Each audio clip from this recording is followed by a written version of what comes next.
সাল্লাল্লাহু তাআলা আলাইহি ওয়াসাল্লাম ইরশাদ করেছেন, পৃথিবীর কোন জাতি, কোন গ্রাম, কোন গোষ্ঠী, কোন মানুষের উপরে আল্লাহ তাআলা যখন বেশি খুশি হয়ে যান, আল্লাহ রাব্বুল আলামিন কারোর উপর যখন বেশি খুশি হয়ে যান, আসমান থেকে বৃষ্টি বর্ষণ করে।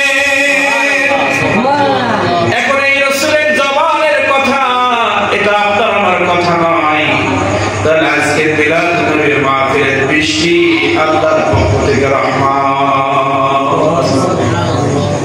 গজব বলার কোনো সুযোগ নাই। আমরা হাদিস কোরআন গবেষণা করে যেটা বুঝি, যে কাজে তত কষ্ট সেই কাজে তত বেশি সওয়াব। আপনি আমি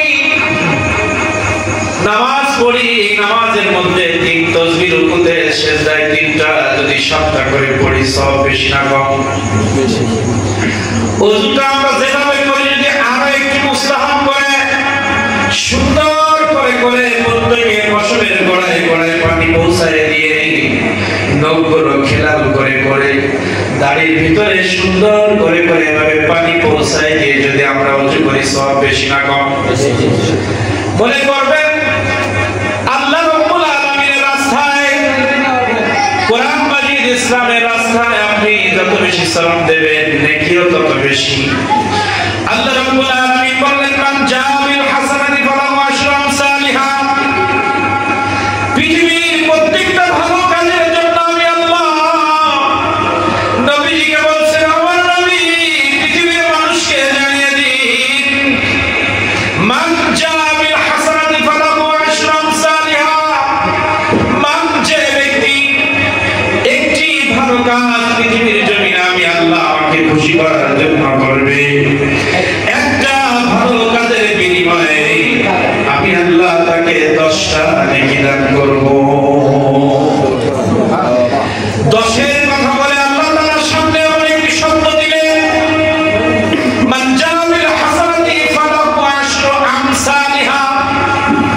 শুধু 10 নয়, আপনি পৃথিবীবাসীকে জানিয়ে দিন, একটি ভালো কাজ যদি আমি আল্লাহ গ্রহণ করে নেই, তারা যদি আমাকে খুশি করার জন্য কোনো ভালো কাজ করে, সেটা হতে পারে ওযু, সেটা হতে পারে গোসল, সেটা হতে পারে নামাজ, রোজা, হজ, যাকাত, মিলাদ নবী, কোরআন মাজিদের মাহফিল, নাচ মাহফিল, ওয়াজ মাহফিল, যাই বলি না কেন, পিতামাতার খেদমত, দান, সদকা, পৃথিবীর জমিনে যত কাজ আছে, প্রত্যেকটা কাজ যদি আমি আল্লাহ আমাকে খুশি করার জন্য করে, তাদেরকে আপনি জানিয়ে দিন, একটি ভালো কাজ, তার মানে মিলাদুন নবী সাল্লাল্লাহু আলাইহি ওয়াসাল্লাম আমরা পৃথিবীর কোন মানুষকে দেখানোর জন্য করি নাই।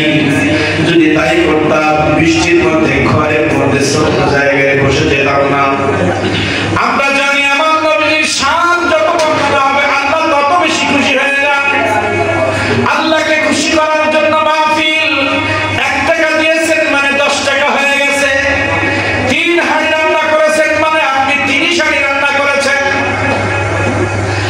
আপনি একবার সুবহানাল্লাহ বলেছেন মানে আল্লাহর কোরআন মাজিদ বলছে, পৃথিবীর কোন মানুষ যদি আমি আল্লাহ আমাকে খুশি করার জন্য একবার সুবহানাল্লাহ বলে, সে একবার বলে নাই, 10 বার বলেছে।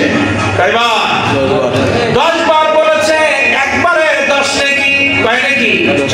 একবারে 10 নেকি। আবার পরে বললেন আমসালুহা।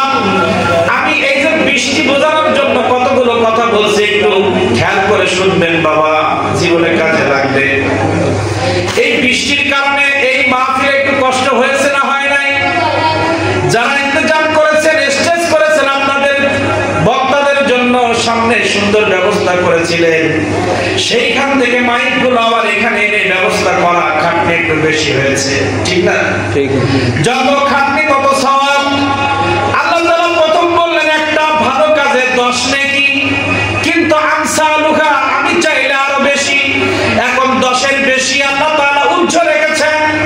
আল্লাহ একটা ভালো কাজে 1 কোটিও দিতে পারেন। আমসালুহা মানে 11 নয়, 12 নয়, 13 নয়, 100, 500, 1000 নাই, কোটি নাই, মিলিয়নও হতে পারে।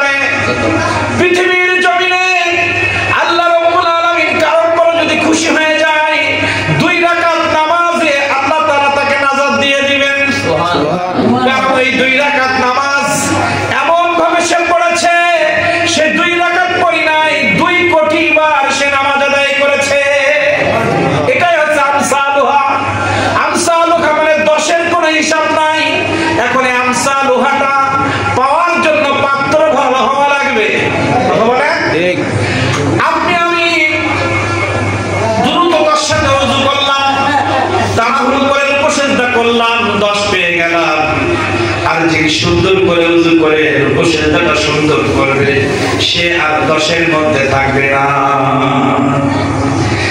এই একটা মিলাদুন নবী আমরা অনুষ্ঠান করলাম। বৃষ্টির কারণে কষ্ট বেশি হয়েছে।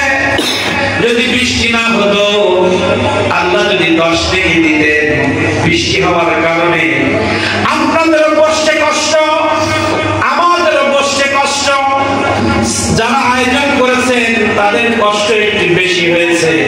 আল্লাহ রাব্বুল আলামিনের কোরআন মাজিদ বলছে, ও মিলাদুন নবীর আয়োজকেরা, তোমরা টেনশন করো না, চিন্তা করো না। তোমরা বৃষ্টি না হলে যদি 10 থেকে পাইতা, এই মহব্বতে কষ্ট করে অনুষ্ঠানটা শেষ না হওয়ার কারণে আমি 1 কোটি পর্যন্ত বাড়িয়ে দিব। লাভ হয়েছে না লস হয়েছে? এবার যাই, আল্লাহ তাআলা বলেন, আমি বান্দার পরে যখন বেশি খুশি হই, দেখবেন কোন সময় শুধু মাদার বাড়ি বৃষ্টি, আসরের আযানের পরে মসজিদে রওনা দিয়েছি, বৃষ্টির কারণে বেরোতে পারি নাই, রাস্তাঘাটে পানি জমে গেছে, বাদলপুরে গিয়ে দেখি বৃষ্টি নাই। আল্লাহ রাব্বুল আলামিন বলছে, আমি যখন কোন ব্যক্তির উপরে, কোন গোষ্ঠীর উপরে বেশি খুশি হই, আমি বৃষ্টি দেই। এখন স্পেশাল বৃষ্টি হয় না, সাতক্ষীরা হয়, কোনো কারখানি নাই, ভাগ ভাগ করে আল্লাহ দিচ্ছেন চলার সুবিধার জন্য। একবারে সব জায়গায় বৃষ্টি হলে মানুষ দুনিয়ার কাজ করতে পারবে না। তাহলে আজকে যে আমাদের বৃষ্টি আসছে, এটা গজব না রহমত? আল্লাহ তাআলা বললেন, আমি সবথেকে বেশি খুশি হলে বৃষ্টি দেই, আরো বেশি যদি খুশি হই তাকে আমি কন্যা সন্তান দেই। যে কন্যা সন্তানকে আমরা গজব মনে করি, গজব, আল্লাহ তাআলা বলতেছেন, আমি যখন আরো বেশি খুশি হয়ে যাই, আমি একটা বান্দাকে কন্যা সন্তান দান করি, আরো খুশি হলে আমি তার বাড়ি মেহমান পাঠাই। আমার ফেরেশতারা ফকির বেশে বড় লোকের দানে দানে যায়, আমার গরিব বান্দারা পেটে ক্ষুধা নিয়ে, যন্ত্র নিয়ে, অভাব নিয়ে মানুষের দানে দানে যায়। আল্লাহ রাব্বুল আলামিন কিয়ামতের ময়দানে অনেক ব্যক্তিকে বলবে, ও আমার বান্দা, যাও তুমি জান্নাতে চলে যাও। কেন? আল্লাহ, আমি তো ভালো কোনো ইবাদত করি নাই। ওরে, তুমি ইবাদত করো নাই, তুমি তো পৃথিবীতে আমার অনেকবার খাওয়াইছো। ও আল্লাহ, আমি তো বান্দাদেরকে সাধ্য মতো খাওয়াইছিলাম, আপনি কেমনে খাইলেন?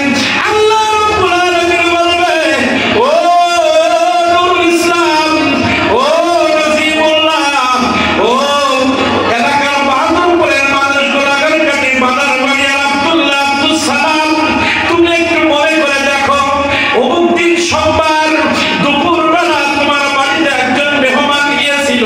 ও তো মেহমান নয়, ও আমার বান্দা, ওর পেটে ছিল ক্ষুধা, ওর বাড়িতে চাউল ছিল না, ও তোমার বাড়িতে মেহমান হয়ে গিয়েছে। ওই মেহমানকে খাওয়াইছে মানে তুমি আল্লাহ আমাকে খাওয়াইছো। আল্লাহ তাআলা বলেন, কিয়ামতের ময়দানে অনেক ব্যক্তিকে আল্লাহ ক্ষমা করে দিবেন। বলে, আমি অসুস্থ ছিলাম, তুমি দেখতে যাও নাই,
সুবহানাল্লাহ।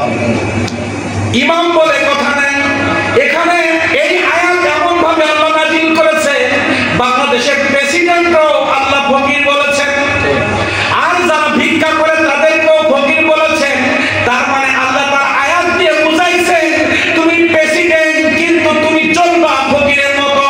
ঠিক। কোনো অহংকার তুমি করতে পারবা না।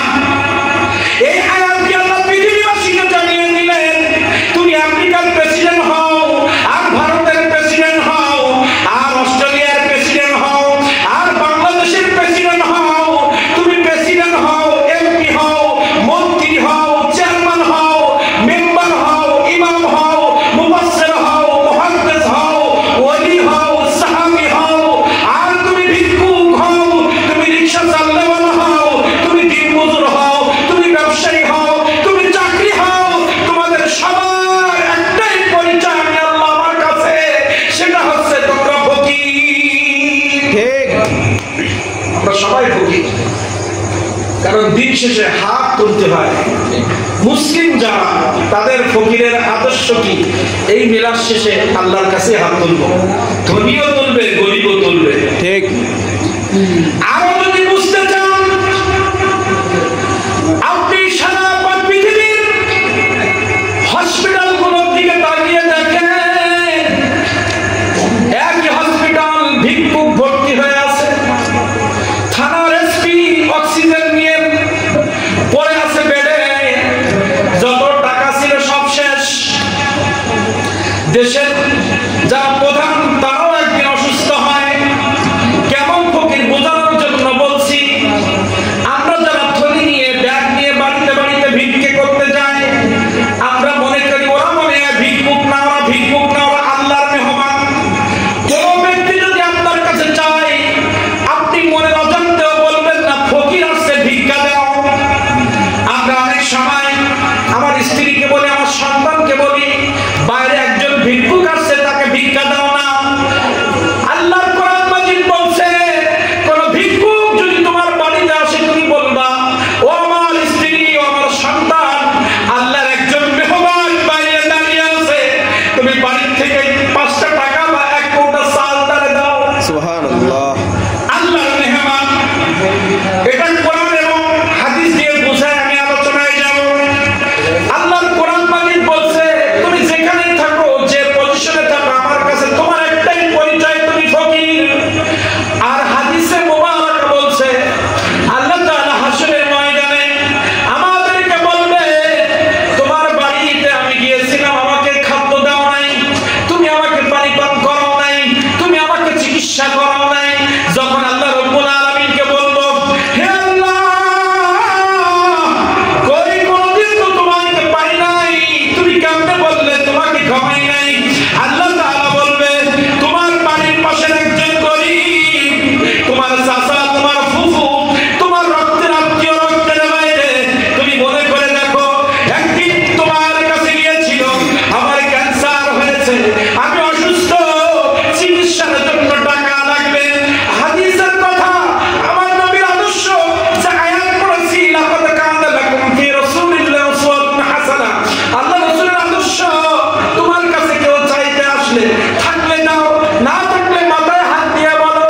যদি বাবার বয়সে হয় বাবা, মায়ের বয়সে হলে মা, ভাইয়ের বয়সে হলে ভাই, সন্তানের বয়সে হলে সন্তান, আমার পকেটে তো কিছু নাই, তুমি আমাকে মাফ করে দাও, তুমি আল্লাহর মেহমান, আমি তোমার সাথে মেহমানদারি করতে পারি নাই, তুমি আমাকে মাফ করে দাও। ধিক্কার দেওয়া যাবে না, কারণ আল্লাহ বলছে তুই দিবি, তুইও ফকির, যে দিচ্ছে সেও আমার কাছে ফকির, কিন্তু যে দিতে আসছে সে আমার মেহমান, তুই মেজবান, তুই মেহমানদারি করবি। কারণ আমি আল্লাহ আমার নবীকে দিয়ে জানিয়ে দিয়েছি পৃথিবীর কোন মানুষের পরে, কোন ব্যক্তির পরে যদি আমি যখন বেশি খুশি হই তার বাড়ি মেহমান পাঠাই, তাহলে তোর বাড়ি যে মেহমান গিয়েছিল ওটা তো মেহমান না, ওটা আমি স্বয়ং আল্লাহ গিয়েছি। সুবহানাল্লাহ। কে গিয়েছে? আল্লাহ স্বয়ং গিয়েছে। আল্লাহ। হাসরের ময়দানে প্রশ্ন হবে, আমি অসুস্থ ছিলাম, আমাকে দেখো না, কই তো আল্লাহ, আমি তোমাকে কোনোদিন অসুস্থ দেখি নাই কেন? আমার প্রতিবেশী আব্দুল সালাম ক্যান্সারে পড়েছিল, একদিনও তো দেখতে যাও নাই, ওরে দেখলে তো আমারে দেখা হচ্ছে। সুবহানাল্লাহ। আমি তো পৃথিবীর সৃষ্টিকর্তা, আমার তো কোনো চাওয়া পাওয়া নাই। আমি পরীক্ষা করার জন্য পৃথিবীতে পাঠিয়েছি। আমার বান্দা অভাবে থাকবে, তুমি দেখবা। আমার বান্দাকে দেখা মানে আমার সাথে, আমার তো আমি কোন ফায়াকুলের মালিক, আমি যেটা বলবো সেটা হবে। পৃথিবীর সবকিছুর মালিক আমি ছিলাম। তোমার পরে কিছু দায়িত্ব দিয়েছিলাম আর বলেছিলাম এইভাবে এইভাবে কাজ করো, করো নাই। আমি বিপাশিত ছিলাম, পানি খাওয়াও নাই। একজন বিপাশিত ব্যক্তি এসে এক গ্লাস পানি চেয়েছিল, তুমি ধিক্কার দিয়ে পাঠিয়ে দিয়েছিলে। তুমি ভিক্ষুককে তাড়িয়ে দাও নাই, তুমি আমার আগে আল্লাহ আমাকে তাড়িয়ে দিয়েছি, আমাকে তাড়িয়ে দিয়েছি। এজন্য সাবধান, আমরা কোন সময় কোন গরিব অসহায় ব্যক্তিদের, কারণ রাসূল সাল্লাল্লাহু আলাইহি ওয়াসাল্লাম ইন্তেকালের সময় কথা বলতে গেলে বিভিন্ন সাইডে চলে আসে। ফাতেমা রাদিয়াল্লাহু তাআলা মিলাদের মধ্যে ঢুকবো, কিন্তু এই কথা যখন আসছে কিছু কথা না বললে আমরা বুঝবো না। তাহলে এই আয়াত কি বুঝেছি? আল্লাহর কোরআন বলছে আমরা সবাই ফকির। কারণ যখন আপনি আমি হাসপাতালে থাকি, আমার মতো অসহায় কেউ থাকে না। মুসলিম হলে বারবার বলে মসজিদে বিলাত দাও, আল্লাহর কাছে দোয়া করো। আর কাফের হলে গডকে ডাকো, ভগবানকে ডাকো। যেগুলো আল্লাহকেই তাদের ডাকতে হয়। করোনার সময় দেখেছিলেন না, বিভিন্ন পৃথিবীর বাচ্চারা সবাই টুপি মাথায় দিয়ে সেজদায় পড়ে গেছে, সব ফকির হয়ে গেছে, বিজ্ঞান ফেল হয়ে গেছে আল্লাহর রোগের কাছে। আমাদের মধ্যে অনেকের এমন রোগ হয় ডাক্তার ধরতে পারে না, ডাক্তারের ডাক্তারি বিদ্যা শেষ। ডাক্তার বলে কিছুই রোগ নাই, কিন্তু সে অসুস্থ। আবার রোগ হলেও বলে এ আমার কাছে আর চিকিৎসা নাই, বাড়ি নিয়ে যান, আল্লাহ আল্লাহ করেন। তাহলে আমার বিল্ডিং আছে, জায়গা জমি আছে, অর্থ আছে, চোখ আছে, কান আছে, সব আছে, কিন্তু আমি চলতে পারি না, খাইতে পারি না। তাহলে আমি ফকির ছাড়া কি? ফকির ছাড়া কিছুই না। এগুলো গবেষণা করে করে বের করতে হয়। এজন্য হাদিসে মুবারাকা বলছে, আপনার আমার কাছে কোনো পিপাসিত ব্যক্তি আসলে, কোনো ভিক্ষুক আসলে, আর কোনো চিকিৎসার জন্য কেউ চাইতে আসলে আমি পারলে দেব, না পারলে ধিক্কার দেব না। এই ধিক্কার দিলে কিয়ামতের মাঠে কিন্তু জবাবদিহি করা লাগবে। ঠিক, কারণ আমার বাড়িতে যারা আসে, আমার কাছে যারা আসে, আল্লাহ বলছে ও আমার মেহমান। আজকে একটা সবক, এই মাহফিল থেকে একটাই সবক আজকে নিয়ে যান, যে কোনদিন কোন গরিবকে আমরা ভিক্ষুক বলবো না, অসহায় বলবো না, গরিব বলবো না। একটা সেন্টেন্স আজকের থেকে আমরা আমল করব, সেটা হচ্ছে ও আল্লাহর মেহমান। ঠিক আছে, ঠিক আমল করতে পারবো ইনশাআল্লাহ। ইনশাআল্লাহ মাহফিলে এসে যদি কিছু শিখতে না পারি, মাহফিলে এসে কোনো লাভ নাই। কারণ রাসূল সাল্লাল্লাহু আগমন হয়েছে পৃথিবীর মানুষকে জাহান্নাম থেকে জান্নাতে নেওয়ার জন্য, পৃথিবীর মানুষকে উত্তম চরিত্র শেখানোর জন্য, পৃথিবীর মানুষকে আদর্শবান মানুষে পরিণত করার জন্য। কিভাবে একজন আদর্শবান পিতা হতে হয়, কিভাবে একজন আদর্শবান ব্যবসায়ী হতে হয়, কিভাবে একজন আদর্শবান সন্তান হতে হয়, কিভাবে একজন আদর্শবান নারী হতে হয়, কিভাবে একজন আদর্শবান প্রেসিডেন্ট হতে হয়, এমপি হতে হয়, মন্ত্রী হতে হয়, চেয়ারম্যান হতে হয়, মেম্বার হতে হয়, আদর্শবান মানুষ হতে হয়, এইটা শিক্ষা দেওয়ার জন্য আমার নবীজি পৃথিবীতে আগমন। সুবহানাল্লাহ, নারায়ে তাকবীর, নারায়ে রিসালাত, পবিত্র ঈদে মিলাদুন নবী, পবিত্র ঈদে মিলাদুন নবী। যে কারণে আগমন হয়েছে সেই কারণগুলো যদি আমরা না শিখি, তা আমাদের এসে লাভ কি? যে নবী মুহাম্মদ রাসূলুল্লাহর আগমনে এসেছি, উনি কেন আসলেন, কেন পাঠাইলেন, আমরা যদি ওনার জীবন থেকে একটু না শিখতে পারি, একটু আমল যদি আমরা না করতে পারি, আমাদের আশা যাওয়া কোনো লাভ হবে না। তাহলে আজকে প্রথম একটা সবক বের হলো। এতক্ষণ যে আলোচনা করলাম, প্রত্যেকটা আলোচনার মাঝখানে আমরা একটা করে শিক্ষা নিয়ে বাড়ি যাব। এতক্ষণ যেটুকু আলোচনা করেছি, এর মধ্যে একটা শিক্ষা আমরা পেলাম।